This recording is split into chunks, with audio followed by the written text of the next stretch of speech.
आघात प्रेमाचा. लेखिका प्रिया उंबरकर.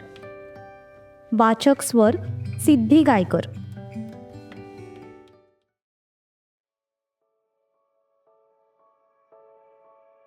एक भेट जिथे प्रत्येक शब्दामागे लपलाय एक वेगळाच हेतू.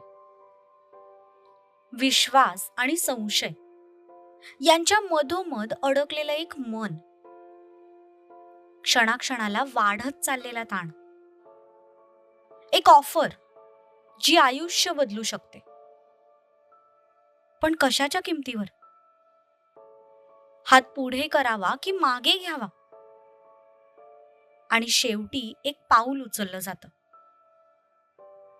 पण ते योग्य आहे की सगळं संपवणारं?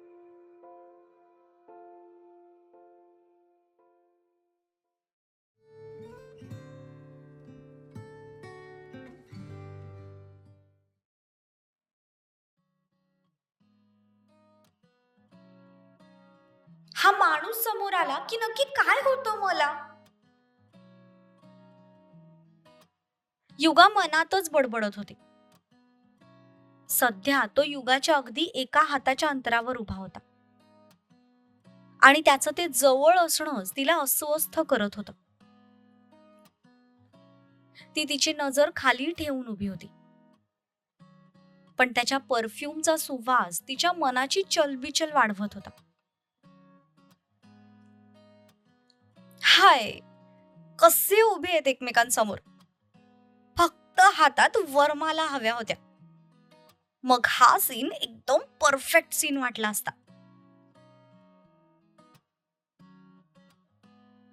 Please be seated. त्याने दोघींना बाजूच्या काउचवर बसण्याचा इशारा केला. रूपाने युगाचा हात पकडला आणि ती तिला घेऊन काउचकडे जायला निघाली. पण तिने अचानक ओढल्यामुळे युगाचा पाय खाली अंतरलेल्या कालींमध्ये अडकला आणि तिचा तोल गेला. ती रूपाच्या अंगावर पुढे पडणार तितक्यात तिच्या हाताला पाठीमागून ओढ बसला आणि थोडा वेळ तिला हवेत तरंगल्यासारखंच वाटलं. तिच्या सोबत रूपाच्या सुद्धा हाताला पुढे ओढ बसला. तसं तिने सुद्धा मागे वळून पाहिलं. पाठीमागून त्याने तिचा हात पकडला होता. त्याच्या हाताच्या त्या मजबूत पंजात तिचा हात एकदम नाजूक दिसत होता. तिने त्याच्या हाताकडे पाहिलं तेव्हा कुठे तिला त्याच्या हाताचे सेन्सेशन्स जाणवले. त्याच्या स्पर्शाने एक वेगळीच लहर तिच्या पूर्ण शरीरभर वाहून गेली. तशी ती जोर जोरात श्वास घेत त्याच्याकडेच बघू लागली.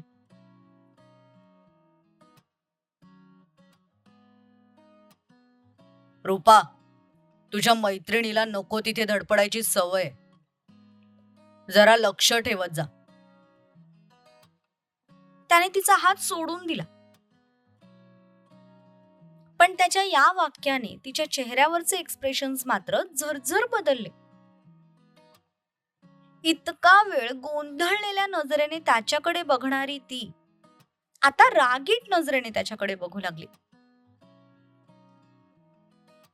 एखाद्याच्या नजरेतून पडण्यापेक्षा जमिनीवर पडलेलं कधीही चांगलं. युगा, तू चल बरं, आपण तिथे बसूया. रूपाने युगाचा हात पुन्हा पकडला आणि ती युगाला घेऊन काउचवर जाऊन बसली. त्याने क्षणभरासाठी कपाळावर अंगठा घासला. स्वतःच्या रागाला थोडं कंट्रोल केलं. सध्याच्या क्षणाला त्याला त्याचं काम शांततेत पूर्ण करून घ्यायचं होतं. त्यामुळे तो स्वतःच्या रागाला कंट्रोल करत होता. ओके, काही चहा नाश्ता? तो त्या दोघींच्या समोरच्या खुर्चीवर बसला. नो थँक्स, आम्ही जेवण करून आलोय. रूपा हो म्हणणारच होती, पण ती हो म्हणायच्या आधीच युगाने उत्तर देऊन मोकळी झाली. तशी बिचारी रूपा गप्पच बसली.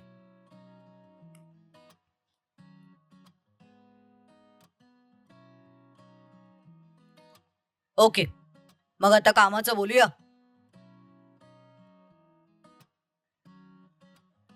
पण त्याच्या निळ्या डोळ्यांकडे बघून युगा पुन्हा एकदा ब्लँक झाली.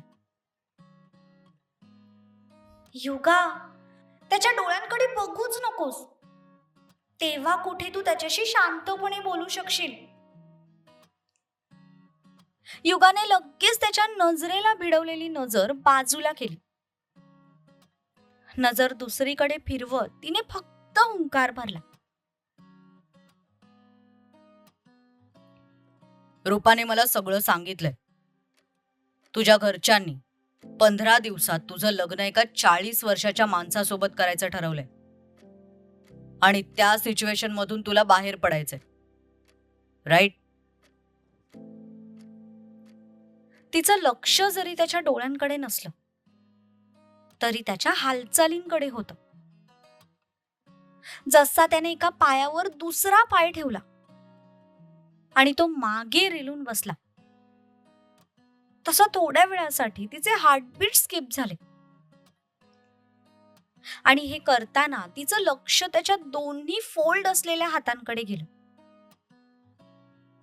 हात फोल्ड झाल्यामुळे त्याच्या हातांच्या ताठलेल्या नसा तिच्या नजरेस पडल्या. तशी तिने पुन्हा नजर खाली केली. त्याला कितीही इग्नोर करायचं ठरवलं तरी त्याचा प्रेझेन्सच असा होता की इच्छा असूनही ती त्याला इग्नोर करू शकत नव्हती. वारंवार तिचं लक्ष त्याच्याकडे जातच होतं.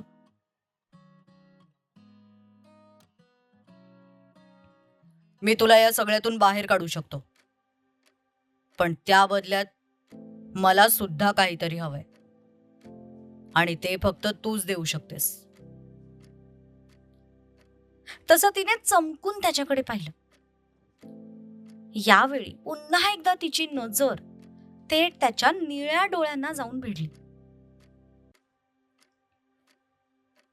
मला ती जमीन हवी आहे जी तुझ्या नावावर आहे. पेपर्स मी ऑलरेडी रेडी केलेत. तू फक्त त्या पेपर्सवर सह्या कर आणि मग तुला या सिच्युएशन मधून बाहेर काढण्याची जबाबदारी माझी. ती जमीन जर मी तुमच्या नावावर केली ना तर माझा भाऊ उभ्या आयुष्यात कधी माझं तोंडही बघणार नाही. आणि या सिच्युएशन मधून तुम्ही मला बाहेर काढालही, पण मग त्यानंतर काय? त्यानंतर माझं काय होईल याची तुम्हाला कल्पना सुद्धा नाहीये. तुझं जे काही होईल ते चांगलंच होईल, पण त्यासाठी तू हिंमत दाखवायला हवीस. जितका आवाज तुझा माझ्या समोर वाढतो ना, त्याच्या 50% जरी तू तुझ्या घरच्यांसमोर बोललीस तरी तुला इतकं सहन करावं लागणार नाही. सर, नाश्ता रेडी आहे. नाश्ता? मला ना थोडीशी भूक लागलीये. तुम्ही दोघी बोला, मी नाश्ता करून येते. हा, बाय युगा.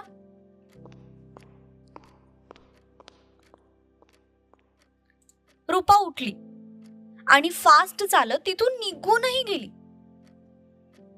ती जाताच युगा मात्र अजून घाबरली. सक्षमने कुणालकडे इशारा केला तसा तो सुद्धा तिथून निघून गेला.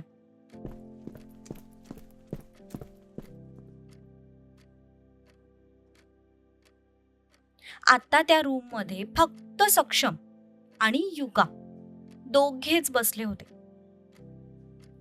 तिने एकाच हातामध्ये ओढणीचा अक्षरशः 16 मोळा केला होता आणि नेमकं त्याचं त्याकडे लक्ष गेलं.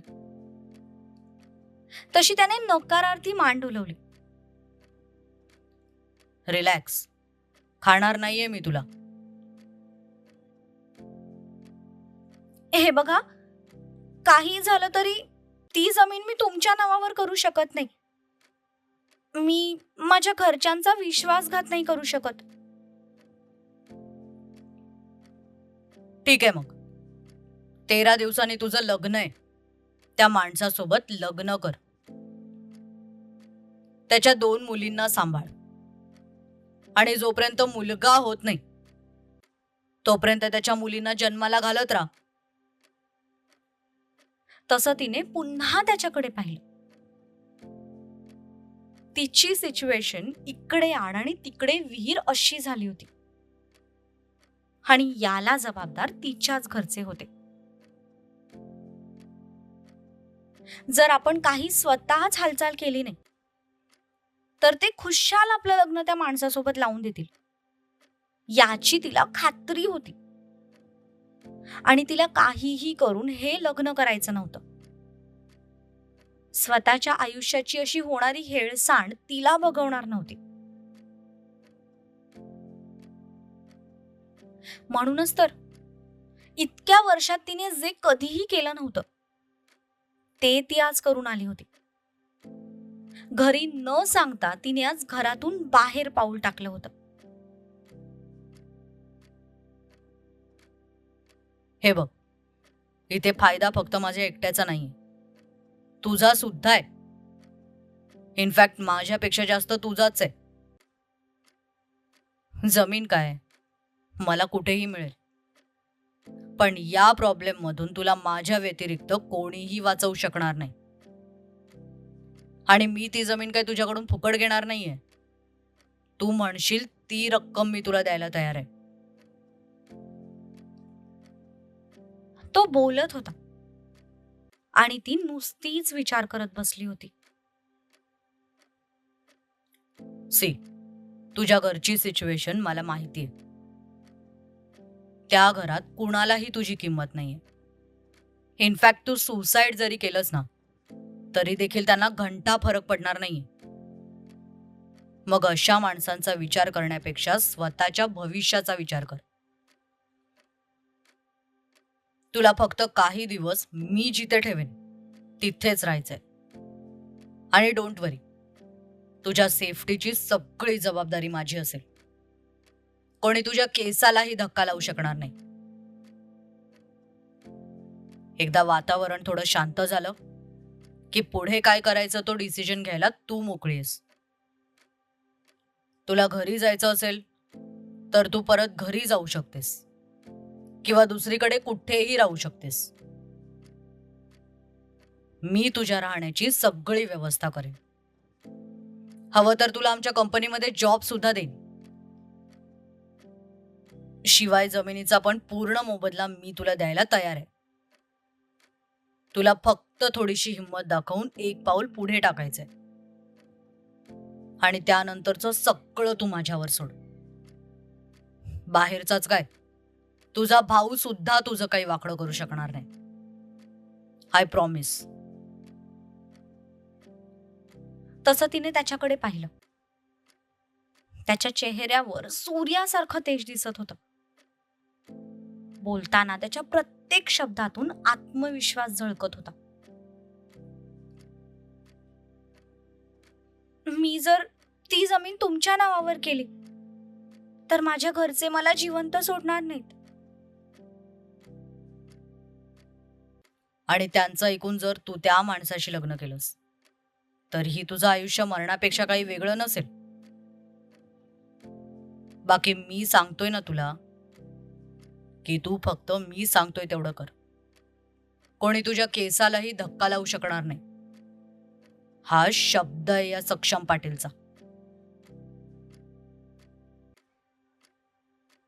ती खरंच विचारात पडली.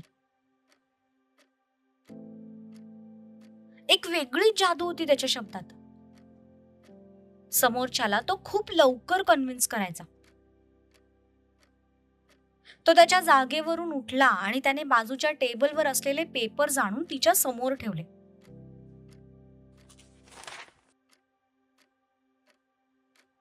खिशाचा पेन काढून त्या पेपरच्या बाजूला ठेवला. हे जमिनीचे पेपर्स आहेत, यावर सह्या कर आणि पुढचं सगळं माझ्यावर सोड. आणि जर तू या सगळ्याला तयार नसशील तर घरी जा आणि 13 दिवसांनी त्या माणसासोबत लग्न कर. तुझ्याकडे 2 ऑप्शन्स आहेत आता, आणि यापैकी कुठला निवडायचा ते फक्त तुझ्यावर आहे. तो थोडा बाजूला झाला तशी ती समोर ठेवलेल्या त्या पेपर्सकडे बघू लागली. थरथर त्या हाताने तिने ते पेपर्स घेतले.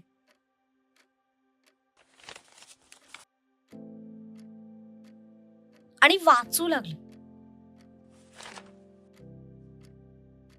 ते सगळे लीगल डॉक्युमेंट्स होते आणि तिला व्यावहारिक ज्ञान फार काही नव्हतं.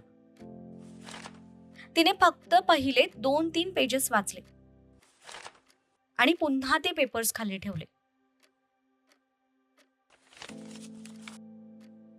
2 मिनिटांसाठी ती डोकं गच्च पकडून तशीच बसून राहिली. काय निर्णय घ्यावा तिला काहीच कळत नव्हतं. कारण आयुष्यातला कधीच कोणताही निर्णय तिला कोणी कधी घेऊच दिला नव्हता. त्यामुळे स्वतःसाठी काय योग्य काय अयोग्य हेच तिला समजत नव्हतं. पण आज ती आयुष्याच्या एका अशा उंबऱ्यावर उभी होती जिथे तिला स्वतःच्या आयुष्याचा एक महत्त्वपूर्ण निर्णय घ्यायचा होता. घरच्यांशी बगावत करून तिला स्वतःचं आयुष्य निवडायचं होतं, किंवा मग स्वतःचं आयुष्य बर्बाद करून तिला घरच्यांची साथ निवडायची होती.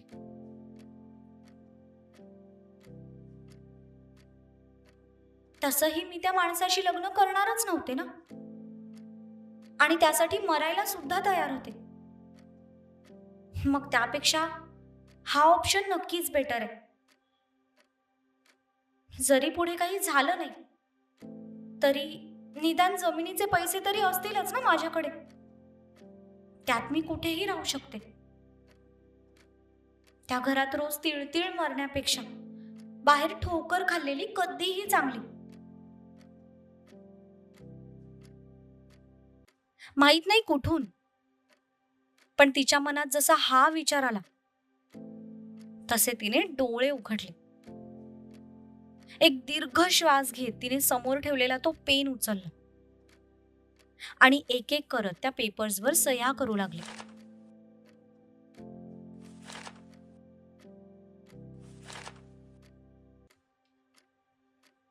तिला साईन करताना बघून त्याचे ओठ मात्र आपसूक रुंदावले. सगळे पेपर्स साईन करून तिने पेन खाली ठेवला आणि इतका वेळ दाबून धरलेला श्वास मोकळा सोडला.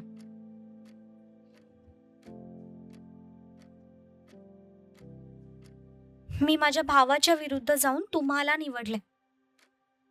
आय होप तुम्ही तुमचा दिलेला शब्द पूर्ण कराल.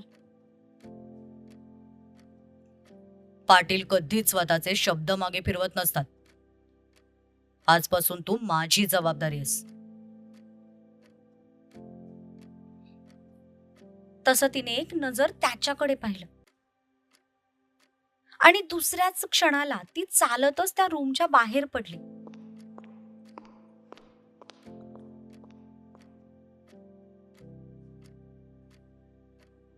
ती जाताच त्याने समोर ठेवलेल्या पेपर्सकडे पाहिलं. ते पेपर हातात घेऊन एक एक करून बघायला सुरुवात केली.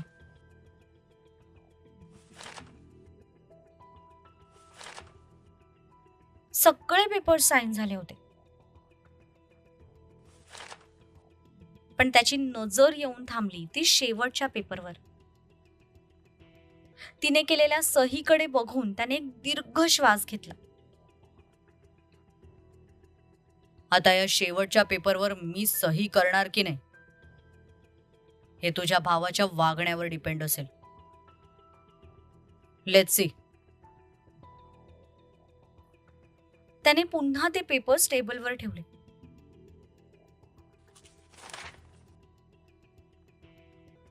फायनली जे त्याला हवं होतं आज त्याने ते मिळवलं होतं. काय वाटतं तुम्हाला, युगाचा निर्णय तिला कोणत्या धोक्यात घेऊन जाईल? खरंच सक्षम तिची मदत करू पाहतोय की हा त्याचा काही नवीन डाव आहे. हा खेळ युगाला नक्की कोणत्या वळणावर घेऊन जातोय